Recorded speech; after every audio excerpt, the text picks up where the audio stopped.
Can you talk a little bit about maybe an example of something that Oceana has worked on in the past in regards to the Endangered Species Act, just to give us a little taste of what type of work that's been done to uphold, the Endangered Species Act when it comes to a particular species? Absolutely. We do a lot of work with endangered species. On the East Coast, we work with North Atlantic right whales, which are really critically endangered. They have very low population levels right now. And we have been working to slow vessels down and getting a vessel speed rule because that's one of the main threats to species, as well as working on getting ropeless gear or pop up gear in place in the lobster fishery. So making sure that whales don't get entangled in gear, which is also a major threat. So Hmm. those are two regulatory things we've been trying to work on to help protect that species. And out on the West Coast, out here, we have worked with on southern resident killer whales, Right. both from petitioning to ensure that critical habitat was designated for that species, because just because a species is listed, we don't always see the concurrent listing of critical habitat with that species.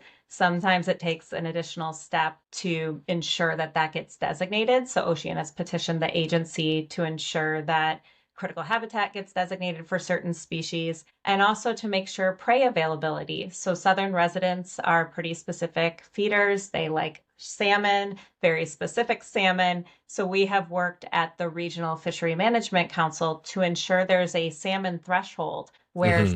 enough salmon gets left in the water for those orcas to eat and survive. So there's several different other examples I could provide as well where we have worked on Right. protecting endangered species sort of on the ground in those ways and getting more protections in place and using Hmm. those guideposts of the law to make sure that we're protecting those species and that they can have a chance to recover.